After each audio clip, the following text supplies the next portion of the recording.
Hare Krishna. Happy to see all of you. And are you all comfortably situated? So tomorrow we'll start our seminar. The topic is going to be stories from Srimad Bhagavatam. And let me first introduce Vrindavan Prabhu. Vrindavan, come here. Come up on the stage. Actually, it was Vrindavan Prabhu who insisted that we have the seminar here in New Vrindavan this year. And it's because of his persuasion that we actually thought of having it here. And are you all happy to be happy in Vrindavan, New Vrindavan? Yeah? Okay. So credit for that goes to Vrindavan Prabhu.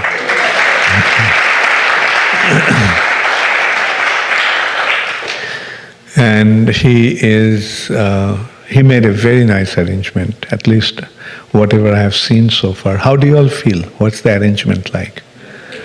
Isn't it nice arrangement? Everyone, those who have come to New Vrindavan before, they told me that how happy they felt that this place is so nicely upgraded. And actually they're doing a lot of nice activities here. And so I wanted to express my thanks to Vrindavan Prabhu for bringing us here this time.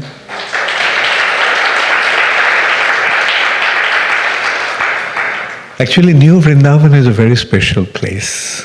In the early days, most of our activities were happening in New Vrindavan.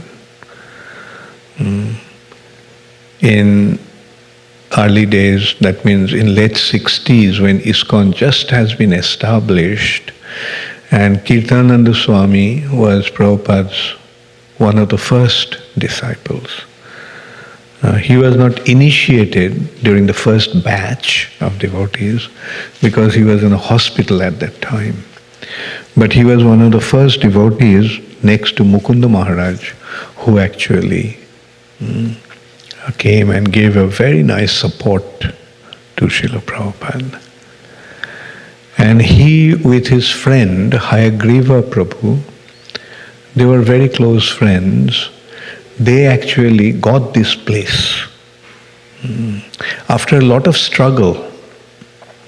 And there's a lot of history. Maybe someday I'll try to tell you briefly. Like for example, the local devotees did not like the devotees. Local people. You can well imagine, they're American rednecks. So they did not like that in the middle of West Virginia, these Hare Krishnas are developing something. And those days, Krishna consciousness was booming. I mean, hundreds of devotees were living in New Vrindavan. Devotees were pouring in from all over America. And so one thing, the local people did not like it, and so they were against it, so much so that once, how many of you have seen Abhay Charan? Okay, so you have seen that episode, what Kirtananda Swami had to go through.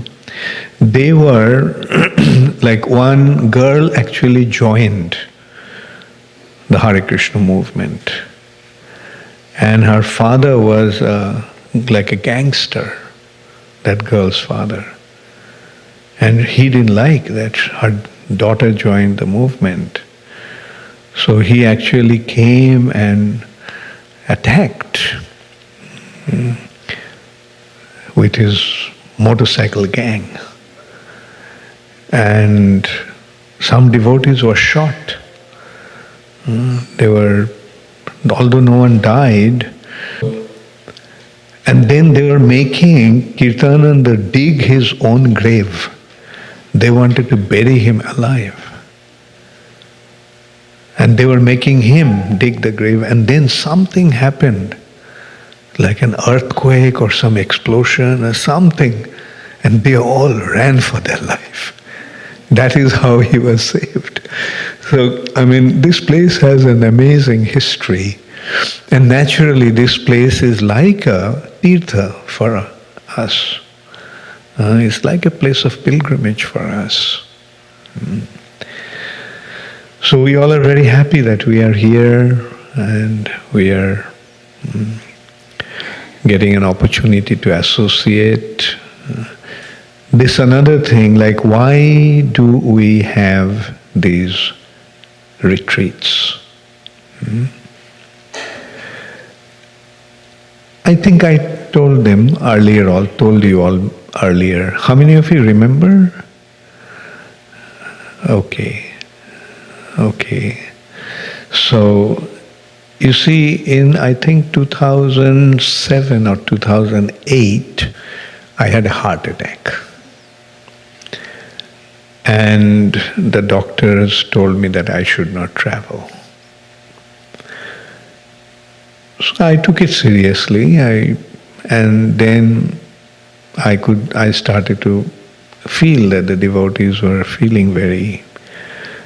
around the world, they were feeling very sad that they could not meet me, and all of them could not also come to India to meet me. So at that time I thought that it won't be possible for me to stop traveling altogether.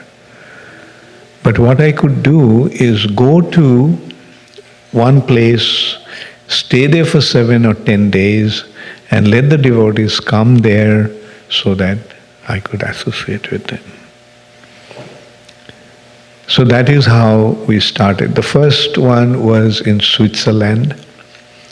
It was a very beautiful location, up in the Swiss Alps, where the road stops. It was so high that beyond that there was no road. And that was actually a skiing resort. The road stops there, and then for skiing people go up in cable cars. And you can go on the cable cars. And that area is above Glacier Point. You know the Glacier Point? Glacier Point is the place. Beyond that, it is always ice. On the mountain, beyond that point, that is the point, it's all ice. Throughout the year, all the time, there is ice, white, ice-capped mountain. And there was one hotel. And there was nothing else, and it was a skiing resort, so people go there for skiing. Now, for skiing, they go in winter, but in summer, that place was empty. So we rented that place for, I think, 1 week or 10 days, and we had our first retreat there. Then I came to Florida, and I got to know one Indian hotel keeper, he had a motel. And he gave us a very good deal.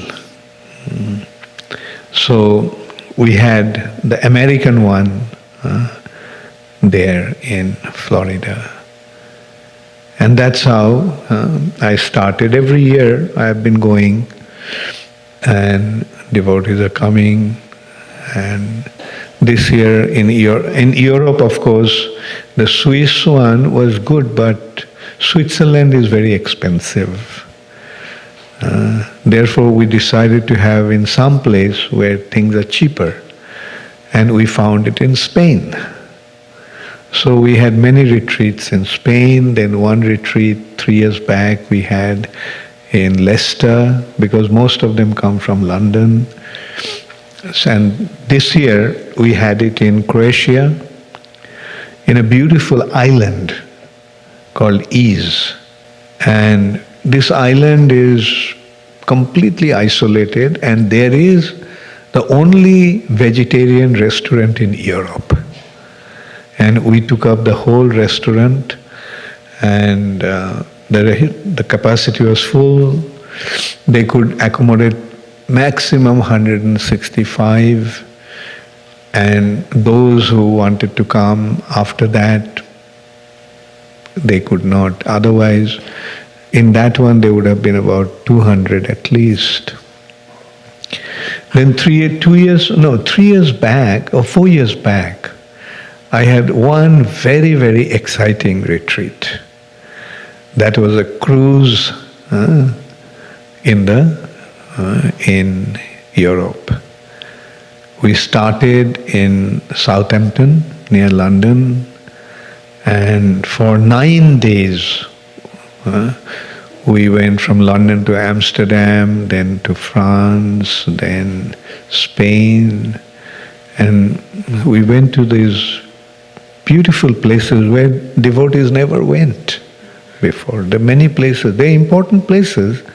Like there was one city called the Compostela, Santiago de Compostela.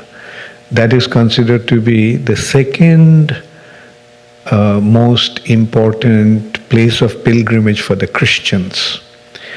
The Jerusalem is the first one, and then is that Santiago de Compostela in Spain, northwest of Spain. And although it's a very important place, but they never send devotees. Then Bilbao, also another place where they never send devotees. And we were more than 250 people in the cruise.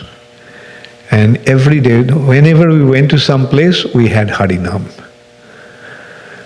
And we had a wonderful Harinam.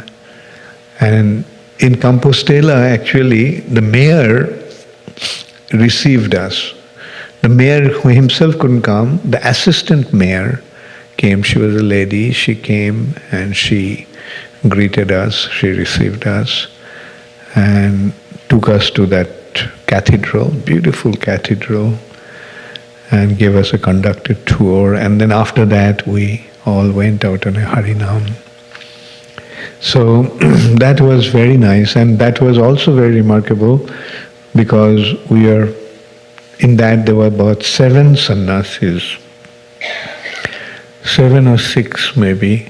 Radhanath Maharaj was there, Sachinandan Maharaj was there, Chandramouli Maharaj was there, Bhakti Purushottam Maharaj was there, and anyway, 5 or 6 of us were there. And you were there?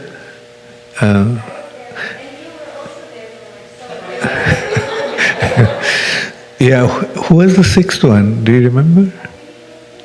No, that is, with me it's 5. No more. Okay. And yeah, who else was there in that? How many of you? None of you. Some devotees went from America. Yeah, Rupanuga and his family was there. Malati Mataji was there. Yeah. And there were quite a few devotees. More than 200 Jadubar Prabhu also was there. Yeah. Right. There were quite a few God brothers and God sisters were there. And devotees always tell me to have another one like that. But I'm not having it for various reasons. One thing is that the purpose of this retreat is to hear and chant Shravanam Kirtanam. And that was more like a recreation, like being in a 5-star hotel and all kinds of grand facilities. But we took over the hotel, we took over the ship. The ship has the capacity of 1,800. So mind you, we were only about 200, and the remaining 1,600 were non-devotees. But the devotees were everywhere, like chanting, dancing. And we took over the discotheque for our evening Harinam program. The discotheque opened at 11 o'clock and we went from 9 to 11. We took over the discotheque for the real purpose of the discotheque. Yeah. And they had a beautiful auditorium and where they show movie theater. It was a movie theater actually. And the movie theater became our Bhagavatam class place. Anyway, so this is how these programs had been going on, and devotees seem to be quite happy. And so I am having these retreats every year in few different places. Like America I have once, South Africa, Europe, Australia also we are having, and India. In India I have it twice. Once in Ujjain, once in Mayapur. How many of you have been to the Ujjain retreat? Yeah. Just you? I said not for a retreat, yeah. It looks like you all are not so fond of traveling. Oh yeah, right. Yeah. Hare Krishna. How are you, Krishna Priya Mataji? Thank you so much for coming. Hare Krishna. Okay, so that is how it is going. And how many of you attended last year's retreat? Okay, how many of you attended the retreat the year before last? And how many of you joined the one the year before that? Okay. Well, I'm happy to see that you all are coming so frequently. And good. So please try to take advantage. Like another reason why I organized these retreats is because most of you are householders. Most of you live outside. Most of you don't get a taste of temple life. Therefore, I thought that it would be nice that for about 7 days or 5 days, this time it's going to be 5 days here, that you come and stay in a temple situation. And in the temple, like be with the devotees, attending the programs. And this is how you will see that life in the temple is much more exciting than the life that you lead at home. And as a result of that, what will happen? Someday you'll say, why stay at home? Let's move to the temple. This is a kind of an allurement to the temple situation. And it is necessary. You see, life has 4 stages, right? What are the 4 stages? Brahmachari life, Grihastha life, Banaprastha life, and Sannyas life. So many of you, most of you actually, joined ISKCON when you are householders. So you missed out on the brahmachari life, brahmachari stage, right? You are in householder. And the household situation creates attachment. How many of you agree with me that the household situation creates, okay, so I feel comfortable now. So household life creates attachment. Now, what does the spiritual life aspire for? Is the spiritual life meant for maintaining attachments?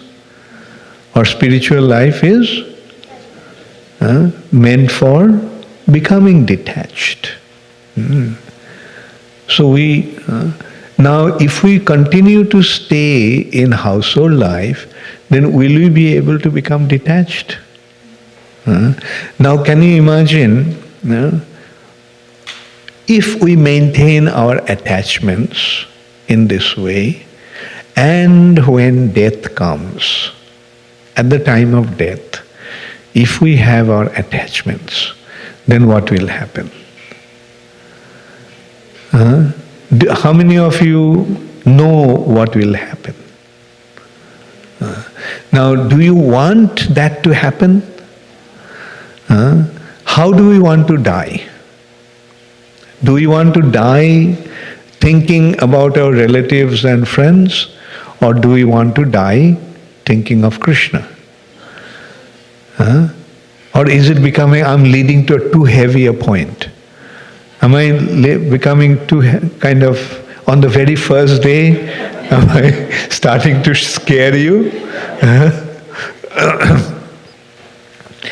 Okay, I'll just make one point before that. How many of you know that someday you will die? Okay. Now, when we die, do we want to die with attachments, or do we want to die, develop our relationship or remembering Krishna? Okay, how many of you want to remember Krishna at the time of your death? Very good. So, now will it happen automatically? Now for that, is there any need for some preparation? Right? Because, you see, thinking of Krishna at the time of death is not just going to happen like that by chance. Our thoughts will be at the time of death where our deepest attachment is. Wherever our deepest attachment is, that is where that will be the thought at the time of death. Now see, if we continue to stay at home, then what happens? Our attachments naturally will be to our surrounding. We can't avoid that. Therefore, there is a need after household life to come to Banaprastha life. Banaprastha life means freeing ourselves from those attachments. It's not going to happen just like that. We have to cultivate. Now, Banaprastha literally means going to the forest. Now, how many of you are willing to go to the forest? Okay, and that's natural. Okay. Only this little girl wants to go to the forest. But I'm sure she knows that her daddy will be there with her. So, it's not possible for us to go to the forest nowadays. Our life is not designed, our life hasn't been designed that way. We won't be able to go to the forest, but what we can do is we can go to the temples. We can go to the temples. And when we go to the temple, then what happens? Then we get a life which is actually even better type of Banaprastha than going to the forest. Some of you have already accepted that kind of life. I know. Especially, I'm just seeing Vrindavan Chandra here. He did that. He retired and he moved into the temple, Tuaku temple. And in Tuaku temple, he is serving so nicely. I mean, he and his wife, Yasumati, are practically like two pillars that is holding the temple activity. Sometimes for Mangalarati, there are only 2 persons in the temple. And anyway, the point is, like, by accepting that step, then we prepare ourselves. Now consider, you can't just straight away move into the temple, but gradually you can get a taste of the temple life. And for these 5 days that you'll be here, you'll have that opportunity. How did you feel when you went to other retreats before? Did you feel happy, or did you feel that, oh, when will it be over and I'll just go back home? Anyway, you may not admit it, but even if you feel that way, there's no harm. And that is what we have to overcome. Attachment to home. The home life is comfortable. Temple life won't be that comfortable. But this voluntary acceptance of discomfort and difficulties is called austerity. And austerity is the foundation of spiritual life. Prabhupada mentioned, what is austerity? Prabhupada mentioned that the definition of austerity is voluntarily accepting difficulties for the sake of spiritual advancement. So we have to accept these voluntary difficulties. And anyway, so we are here, but you can see the life after all is not so difficult here in the temple. Because the first thing I asked you is, how many of you feel that you are feeling comfortable here? How many? I'm very happy to see that. And I hope you'll feel so comfortable that you won't feel like going home. Thank you, Hare Krishna. Does anybody have any question? Yes, Kirti Kumari.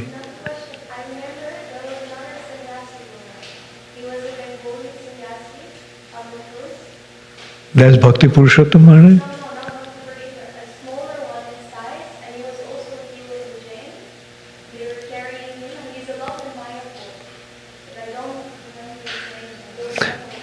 No. Anyway, it doesn't matter. Hare Krishna, Jagannath. Can you talk a little bit about why austerity is the foundation of spiritual life? Why it's so necessary? Wonderful. Okay. There are two sides, material side and spiritual side. Right? And wherever we are, especially in the material nature, we are constantly struggling against difficulties because material nature is a place of suffering. Right?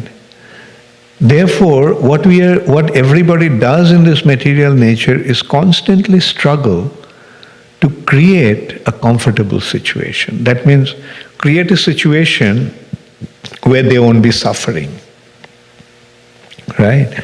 Like this, you agree with that material nature is a place of suffering. Dukkhalayam, as Krishna says, Dukkhalayam Ashvashatam. Prabhupada gave an example, going to a prison house. Right? When one goes to a prison, does he go there to enjoy? Can he expect? Only a fool will think that in prison he'll enjoy. Prison is a place of suffering. So material nature is like a prison house where everyone is constantly being punished for our mistakes. So you see, material nature is causing us suffering. And we, on our part, are trying to avoid the suffering condition. So to avoid the suffering condition is the arrangement for happiness, arrangement for comfort. Right? Now, if we aspire for spiritual life, then we cannot really think of enjoying in this material nature. Right? Then we have to recognize the place of suffering. So let the suffering come. Because the suffering will be an impetus for our spiritual advancement. Right? So that's why if we want to make spiritual progress, then we have to be prepared to, accept the way material nature is. Like no more struggle for a comfortable life. Actually, to create a comfortable living, we have to struggle, right? Like, especially nowadays, we can see like people are struggling so hard just to maintain themselves, working from morning till night to earn the money to pay for their bills. What a struggle. But when you take to spiritual life, then you decide no more struggle, unnecessary waste of time. Let it come the way it is, whatever Krishna will. And after all, Krishna is taking care. So let's depend upon Krishna. Are the birds struggling for a comfortable living? Are the beasts struggling for comfortable living? Are the insects struggling for comfortable living? No. But they're living happily. They're getting their necessities supplied. So Krishna is taking care. So let us just depend upon Krishna. Let Krishna take care and let's submit to whatever arrangements Krishna is making. Right? And that will bring some difficulties, and that difficulties will appear to be like austerity. We have to tolerate them. That's what Krishna is saying. Just tolerate the difficulties. Matra sparshas tu kaunteya shitoshno sukha dukkhada. Agama paina nitta stang stitikshasya bharata. Just tolerate. So that is the real definition or understanding of austerity. Let it come, we'll face it. But that Prabhupada therefore told us there is no need to voluntarily accept difficulties. Like sometimes, you see, less intelligent people do that. Like in the middle of the summer, they light a fire and sit in the fire. In the middle of the winter, they just stay, half submerged in the water. This is not necessary. But the purpose of austerity should be spiritual advancement. For the sake of spiritual advancement, whatever difficulties I have to face, I am prepared to face. And Prabhupada even said that you are sitting in the class, listening to Srimad Bhagavatam. That is austerity. That is austerity. Your mind is saying, no, go and do this, go and do that. But you are sitting on the floor, cross-legged, pains are aching, the legs are aching, back is aching, but still you are tolerating it just to listen. That is austerity.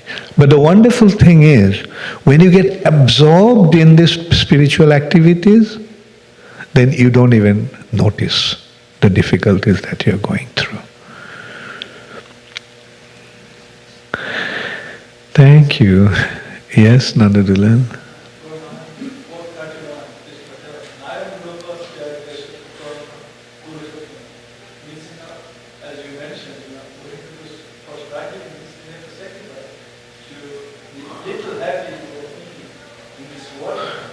Yeah.